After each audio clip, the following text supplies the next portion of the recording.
Picture this, someone says, "I like your shirt," and you say, "Thank you, it's made of plastic bottles, wood, sheep, and oysters." And you'd have this shirt, sponsored by Huckberry.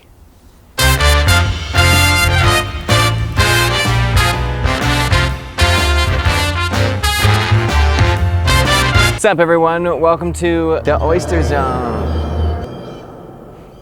A lot of birds here for an oyster zone. This is the location I decided I will stay, and I will give you fun facts about oysters. So if you see us here, that means we're in the oyster zone. I think I'm in heaven. I've never died before, but if I do. What's up, YouTube? It's Michael, and today we're talking about seawool, which is actually a very fascinating material because it's essentially, if you crush up oysters and add it to polyester, a magical thing happens. So we'll be talking about that today, and the polyester specifically here is plastic bottles. So it's a very fascinating journey from plastic bottle and oyster to one material that is like a super material. I feel like I found Narnia today. There's a very pretty vista in front of me. So I'm gonna pursue that. There's some water. I already Googled if New Jersey has any venomous snakes. They do. Oyster fact number one, oysters have been around for approximately 15 million years. That's almost as old as your mom. This video also is sponsored by Huckberry. So if you like Seawool or you see anything on Huckberry that you like, definitely check them out. Use my link. That would be greatly appreciated. But there is a sweater,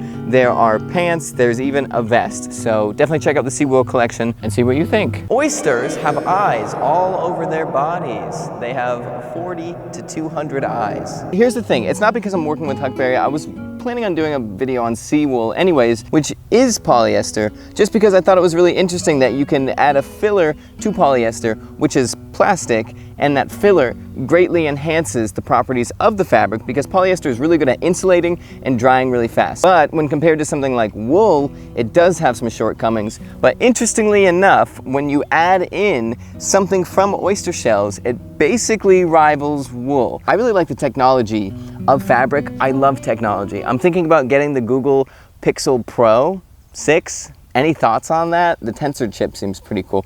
I'll talk about that to you later. I'll call you. Oysters absorb as much as 76 to 93% of wave energy, which reduces erosion, flooding, and property damage to our houses. I don't know if you know this, and no offense to oysters, but they're essentially plants. People are literally, vegetarians and vegans are like, oysters are so dumb, I'll eat them. And they're not supposed to do that. By the way, today is just a very good day. Spring is here. It's time. I feel like I just want to be outside. I wish Taylor was in America. I want to be outside with my friends and play music in the woods. I think that'd be awesome. Hot tip, I think hanging out with friends could be fun.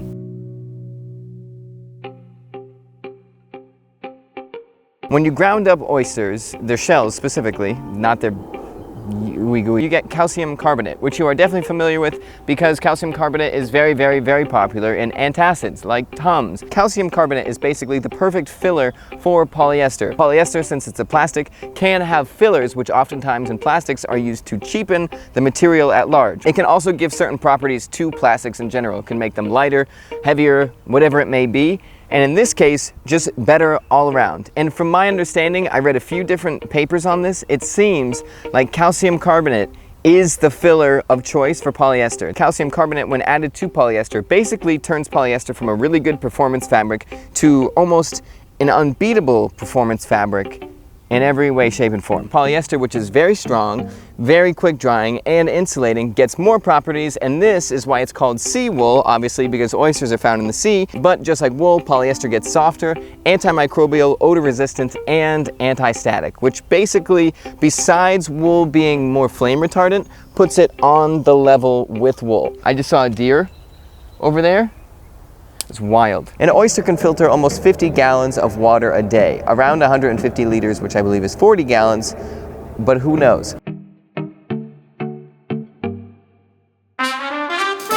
Okay, so the Pixel 6 Pro, just kidding, but actually not kidding. I'm not talking about phones. I really, really love technology, and I really like to see technology integrated into fabrics, which is what Seawool is. It is taking calcium carbonate from oysters, helping recycle oyster shells, which there are huge mounds of them, then recycling plastic bottles and combining those two things to make a superior version of polyester. I can't wait to see what comes next, because polyester is a very incredible fabric and it dominates. It's super tough, it has all these cool things, but it's a non-renewable resource. So Seawool, I feel like, is the best version of polyester you can possibly get. But the next step, which it's different because since this is plastic and it's melted down and then formed, you could add fillers. Natural fabrics like hemp, cotton, and wool and stuff like that, that's just not how they're made. They're woven together. We're kind of regressing. If something's made out of polyester, chances are it's now recycled. And I feel like we're going back to, now with all of our current technology, natural fabrics and seeing how we can better